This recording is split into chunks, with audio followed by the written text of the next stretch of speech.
How's everyone, Nico here, and in today's video we are going to be looking at the Antec C8, one of the best value for money cases that I've come across in recent months. So let's start the video.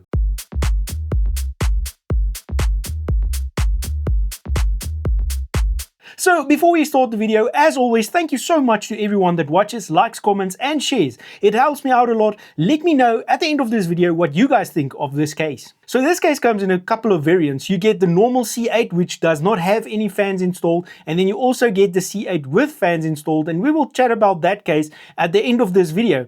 Also with these cases you get them in both black and white. So let's see what extras we get with this case. So first of all, we do get a manual, then we get Velcro straps and cable ties, a plastic container with screws and extras, and for the bottom we get a 120mm fan mount bracket as well as a 140mm fan mount bracket, which is already installed within the chassis. Let's talk about the case itself. Its physical size is 464 by 303 by 476mm, and it weighs approximately about 11 kilograms. All the panels are secure with a toolless design and comes off very easily. It uses a ball and claw type friction fit design, which I really like. The panels are also good quality with 0.8mm and 1mm steel for the top and the right side panel. The top panel as well as the right panel is a full mesh panel. At the top we also have our I/O, where we have a reset button, USB-C that can go up to 10 gigabits per second, two USB 3.0, a headphone microphone combination jack and a power button. They have also added dust plugs to the ports to keep them nice and clean when they are not in use. The front panel as well as the left panel is full tempered glass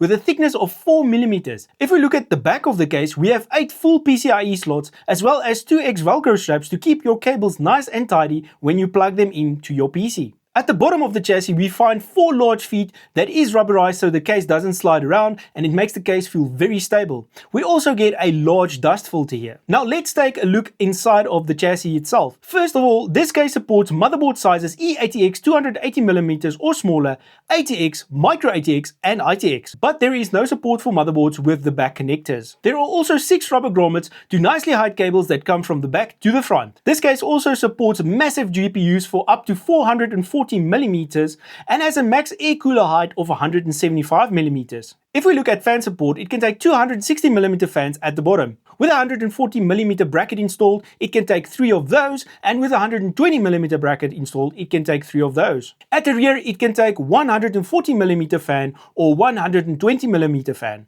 At the top, it can take 260mm fans, 340mm fans or 320mm fans. On the front right side, it can take 240mm fans or 320mm fans.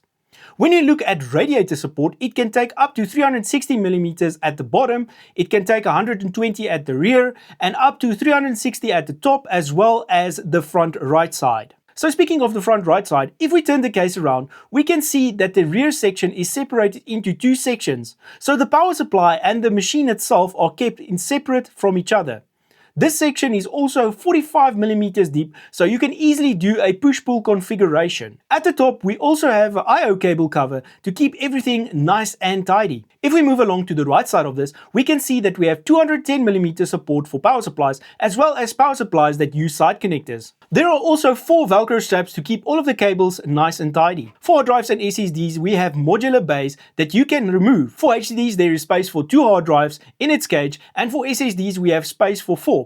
2 in the top bracket and 2 in the bottom bracket. A few extra things to mention about the case is in the front we have 55mm of clearance for a thick radiator. At the bottom you can go up to 135mm, and at the top you can go up to 70mm. I also mentioned that you get an ARGB version of this case, and inside of that you get 2x 160mm ARGB fans installed at the bottom, and you also get a 140mm fan installed at back. You also get an ARGB and PWM fan control hub which can sync with your motherboard. I thought I'd mention that for anyone looking into getting that case instead of this one. This case is really well built. I'm impressed with the build quality, and all of this for a very affordable price. In South Africa, you can get this case at Wootware for around 1,800 Rand and around 2,400 Rand for the ARGB version. I would also just like to say thanks to Wootware for sending this case over to check out. If you guys are ordering overseas, this case will go about $100 for the normal version, and the ARGB one will go for about $150. So yeah guys, this was just like an overview of the chassis and all of its functionality.